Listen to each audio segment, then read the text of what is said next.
Throat chakra, the emotional, psychological aspect of it is communication, okay? Speaking out, being heard, all right?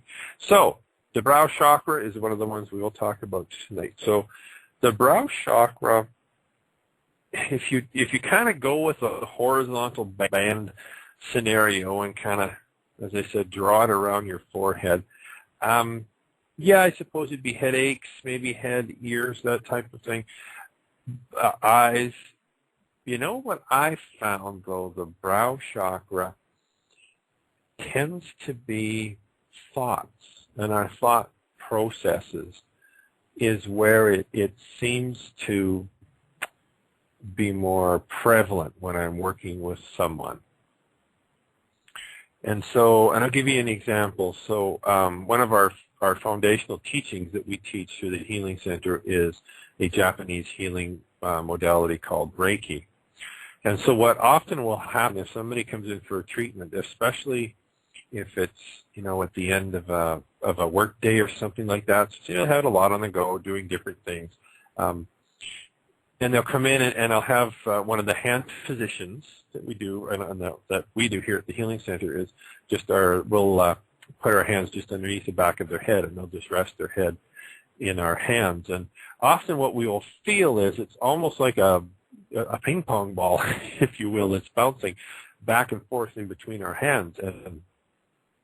And again, especially after a busy day or something like that, it's just like it's bouncing back and forth. So what we will do is we'll stay in that position, and in a relatively short period of time, we will find that ping pong ball, to use that analogy, will start to slow down and slow down. And what we actually feel for, most practitioners through us feel this, is a nice smooth wave that flows back and forth in between our hands. And it's interesting how that's one of the first positions that when we're treating a person. And Energy Therapy just joined us in the chat room. Thank you. I appreciate you joining us. Is that if we can help them to slow their minds down, it does so much towards improving the effectiveness of the treatment. And so that's kind of the aspect that we find that the brow chakra is, the physical, if you will. Now, the psychological and the emotional aspect of it, the way I like to describe it is it's like our five senses and the expansion of our five senses. So this is what I believe. The quote-unquote psychics, and I almost hate to use that word because I believe in many cases it's been used and overused and misused and abused. And so many times, I think the quote-unquote general public, when they hear about psychic, they see this picture, or they have a picture in their mind of what they've seen in the movies or on television, different things like this. So, as I said, our brow chakra is our five senses and the expansion of our five senses. So what happens is, and the way we really create our reality is, our reality is this immersive experience, this soup of energy frequencies. And really everything around us is energy vibrating at a different frequency. And then we have these measuring instruments. In this case here, we typically have 5, right? I mean, sight, sound, touch, taste, that type of thing, right? And hearing, that was the 5th one. And so those instruments are designed to pick up a certain range of frequencies and then convert them into an experience that we call our experience or reality. So, and this is really neat if you can kind of wrap your mind, if you can wrap your brow chakra around this, in that the source of these emanations of energy and these frequencies, the frequencies we see as sight and the frequencies that we see, we interpret as hearing, let's say, or sound, is the same stuff. It's just stuff, quote unquote, vibrating at a different frequency. And so this same energy that we interpret as sound is washing over, let's say, our eyes. And a good example of that is the bass note. So if you go to a concert, or if a car drives by and they've got a boombox or subwoofer in the back, not only do we hear the sound, but we feel the sound as well. And it's the same energy.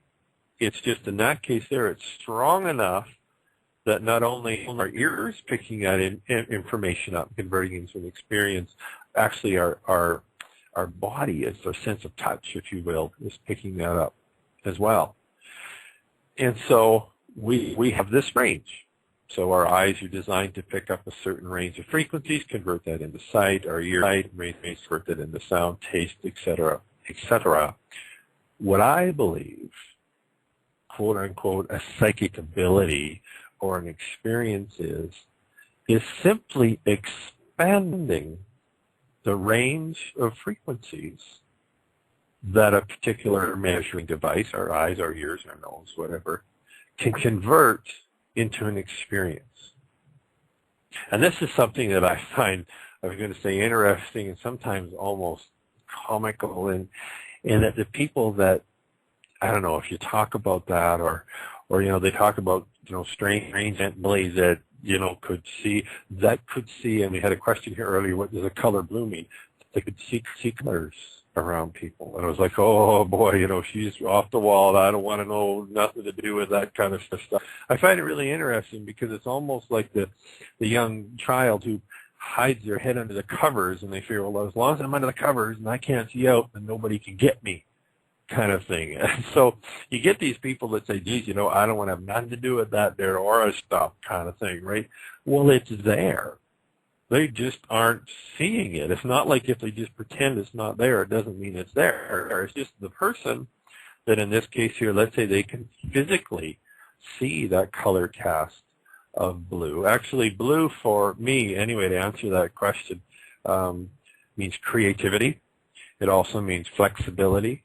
So let's use the example of water in that case there.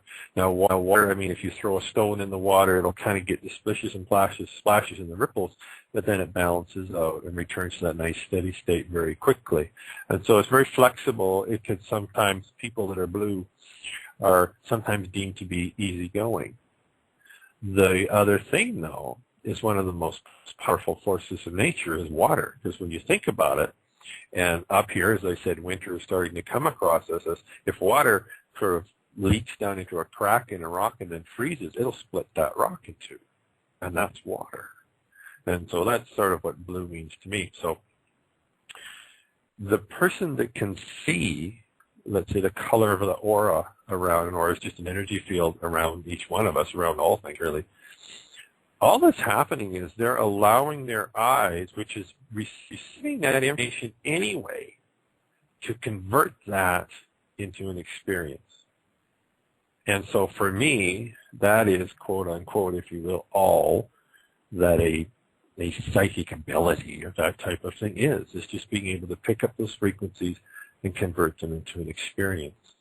One of the things I find really interesting, we have a meditation group that meets every Wednesday evening, and actually we're broadcasting our meditation gatherings live on Blog Talk Radio, and we're doing a little bit of experimenting with different technologies and whatnot. So there's a little bit of trial and error,